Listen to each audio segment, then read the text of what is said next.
Hello students, मैं श्री दीपचंद चौधरी महाविद्यालय ललितपुर से आज मैं आपको होम साइंस के बीए थर्ड सेमेस्टर में जो मील प्लानिंग है उसमें क्या चीज़ें जो हैं वो इफ़ेक्ट करती हैं आपके मील प्लानिंग में, मैं उनके बारे में आपको आज बताऊंगी। तो नंबर 1 पहला आपका जो आता है मेंबर्स ऑफ फैमिली, यानी आपके फैमिली मेंबर्स कितने हैं। अगर आपके फैमिली में 6 मेंबर्स हैं तो आपको उसके अकॉर्डिंग अपनी मील प्लानिंग करनी पड़ेगी, क्योंकि खाना ना तो हमें ज़्यादा वेस्ट करना है और ना ज़्यादा कम बनाना है। इसके लिए हमें देखना पड़ेगा कि कितनी क्वांटिटी उसमें होनी चाहिए। तो हमें मेंबर्स सबसे बड़ी एक आपका मस्ट जो है वो पॉइंट होता है।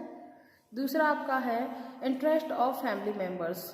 यहाँ पे मील प्लानिंग करते समय एक हाउसवाइफ को एक चीज़ ध्यान रखनी चाहिए, और वो ये है कि जो फैमिली मेंबर्स हैं उनका क्या इंटरेस्ट है खाने में। मीन की वो नॉन वेज ज़्यादा खाना पसंद करते हैं या वेज ज़्यादा खाना पसंद करते हैं, सैलेड में क्या लेना चाहता है, अनदर इसी तरीके पॉइंट आपको लेकर के जो है मील प्लानिंग करनी होती है, जिसमें ये सेकंड पॉइंट जो है वो काफ़ी मस्ट होता है। थर्ड पॉइंट है फिज़िकल कंडीशन। फिज़िकल कंडीशन जो होती है ये आपके बहुत ज़्यादा इम्पोर्टेंट पॉइंट होता है, क्योंकि जो मील प्लानिंग करते टाइम जो भी आप एक फूड जो भी है कंज्यूम करने की जो क्वांटिटी है लोगों की, उसके अकॉर्डिंग उनके साथ साथ ये भी देखना होता है कि उनकी जो फिजिकल कंडीशन है वो क्या है। इस पॉइंट को ध्यान में रखते हुए ही जो है मील प्लानिंग है वो की जाती है। इसके बाद आता है स्ट्रक्चर ऑफ फैमिली। मीन आपके फैमिली का स्ट्रक्चर कैसा है, ढांचा कैसा है। अगर फैमिली का स्ट्रक्चर के अकॉर्डिंग जो है वो मील प्लानिंग की जाती है, इसके अदरवाइज जो है मील प्लानिंग करने में जो है बहुत ज़्यादा दिक्कत आती है अगर आप स्ट्रक्चर नहीं देखते हैं, क्योंकि फैमिली बैकग्राउंड बहुत ज़रूरी होता है। जिस तरीके से, क्योंकि हमारा भारत देश अनेक विविधताओं वाला देश है, यहाँ पर काफ़ी जो है रिलीजन रिलेटेड लोग रहते हैं, ठीक है। कुछ आपके जो है हिंदूज़ होते हैं, कुछ मोमनन्स होते हैं, एंड इसी तरीके से आपके ईसाई हो जाते हैं, क्रिश्चियन एंड सिख हो जाते हैं, और बौद्ध धर्म के लोग भी होते हैं। तो सब अलग अलग रिलीजन्स होते हैं और उनके खाना खाने का तरीका अलग अलग होता है। इसके बाद हम स्टेट वाइज बात करें तो जैसे गुजरात है तो वहाँ का खाने का जो है तरीका अलग होता है। वहीं पे अगर हम साउथ में जाते हैं तो साउथ के खाने के तरीके अलग होते हैं, जैसे इडली सांभर डोसा वगैरह वगैरह।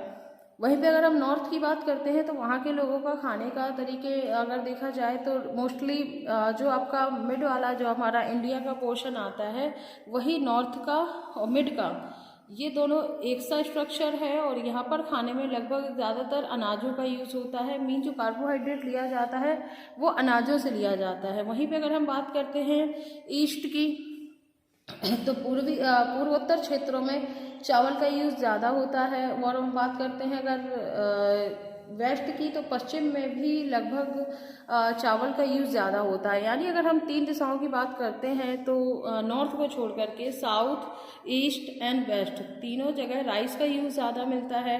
वहीं पे अगर नॉर्थ की और मिड इंडिया की बात करते हैं, मध्य भारत की बात करते हैं, तो यहाँ पर गेहूं का प्रयोग ज़्यादा होता है।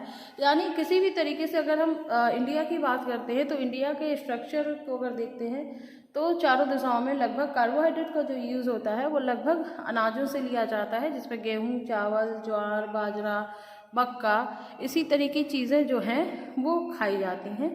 इसके बाद प्रोटीन की बात करते हैं कि प्रोटीन किन सोर्सेज से लिया जाता है। तो जो नॉन वेज का यूज़ करते हैं तो वो तो चिकन, मटन एंड फिश वगैरह से ले लिया जाता है। वहीं पे अगर हम बात करते हैं जो वेजिटेरियन जो होते हैं वो लोग जो है आपका वनस्पति से जो प्रोटीन प्राप्त होती है, स्पेशली दालें जो पल्सेस होती हैं उनसे ही जो है प्रोटीन वो कंज्यूम करते हैं या लेते हैं। फिर बात आती है बेस्ड ऑन जेंडर। फिर हमें ये देखना पड़ता है मील प्लानिंग करते वक्त कि क्या एक वो चीज़ प्रभावित करती है, वो है हमारा जेंडर, लिंग, यानी स्त्री या पुरुष, ठीक है। इसके अलावा बच्चे, तो इनके खाने में जो है क्वांटिटी वो कम बढ़ होती है। जैसे एक स्त्री है वो खाना कम खा सकती है, वही पुरुष ज़्यादा मेहनत करता है, ठीक है, हैवी वर्कर होता है, जो महिला होती है, जो एक स्त्री है, वो मॉडरेट जो है वो होती है या सिंपल वर्कर हो सकती है। वहीं पुरुष अधिकतर हैवी वर्कर होते हैं, इसलिए उन्हें खाने में जो है प्रोटीन ज़्यादा लेना होता है एक महिला की अपेक्षा। वहीं पे आयरन की बात करते हैं तो एक महिला को आयरन की ज़्यादा ज़रूरत होती है और एक पुरुष को आयरन की कम ज़रूरत होती है, यानी लोहे की जो है वो कम मात्रा या कम क्वांटिटी की ज़रूरत होती है। तो बच्चों की बात करते हैं तो बच्चों को high protein, low carbohydrate and high calcium and high phosphorus diet जो है वो दी जाती है। तो इस डाइट के अकॉर्डिंग जो है वो हम उसका मील जो है तैयार करते हैं। इसके बाद 6 जो आपका पॉइंट है वो है इकोनॉमिक कंडीशन।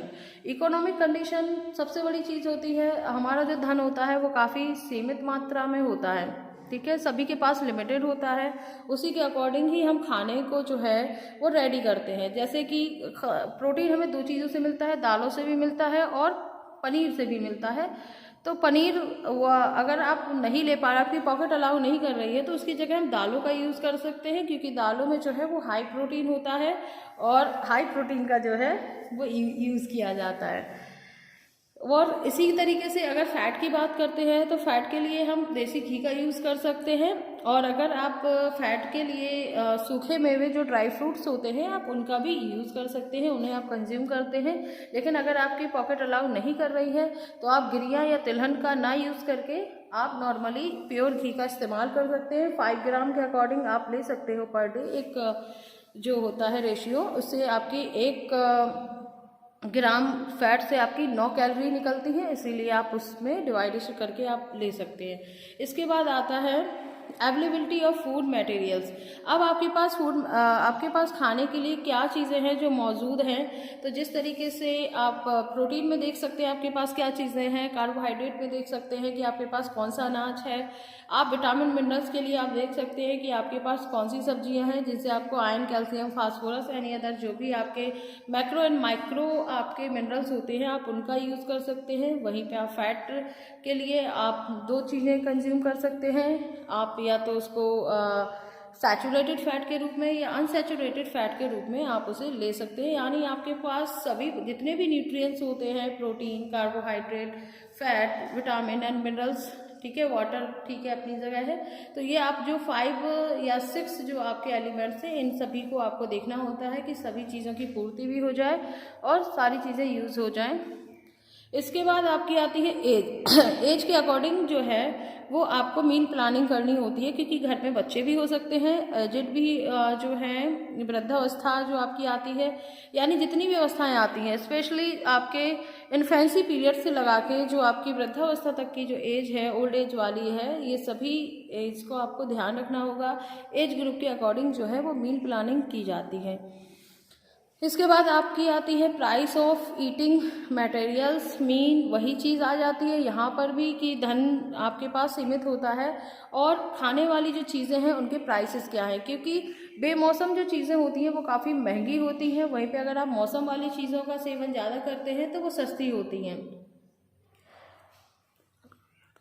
इसके बाद आती है इफ़ेक्ट ऑफ सीज़न।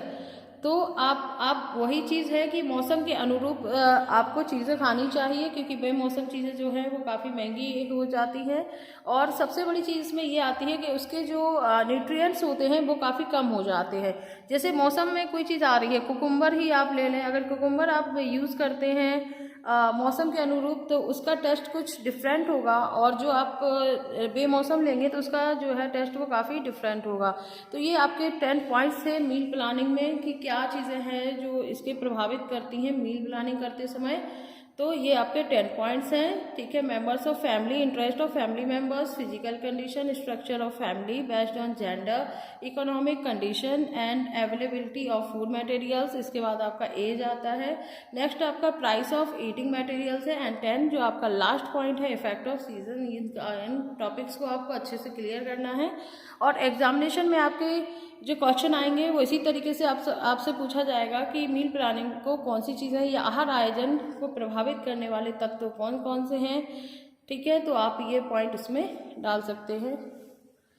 और नेक्स्ट वीडियो में आपको मील प्लानिंग में जो नेक्स्ट आपके आने वाला है कि जो भी आपकी एज ग्रुप्स होते हैं उसके अकॉर्डिंग हम कौन कौन से में डिवाइड करते हैं। जैसे इन्फेंसी पीरियड है, चाइल्डहुड है, और आपका एडोलेसेंस है, एडल्टहुड है और ओल्ड एज। इनमें आपको कौन कौन से जो हैं डालने हैं, क्या क्या इसमें क्वेश्चन आएंगे, क्या क्या किस तरीके से आप उन क्वेश्चन को हल करेंगे, वो सारी चीज़ें मैं आपको बताऊंगी। तो ये बीए थर्ड सेमेस्टर के आपका जो फर्स्ट यूनिट का था वो फर्स्ट यूनिट आपकी कंप्लीट हो चुकी है। सेकंड यूनिट में भी आपकी स्टार्ट करेंगे। धन्यवाद।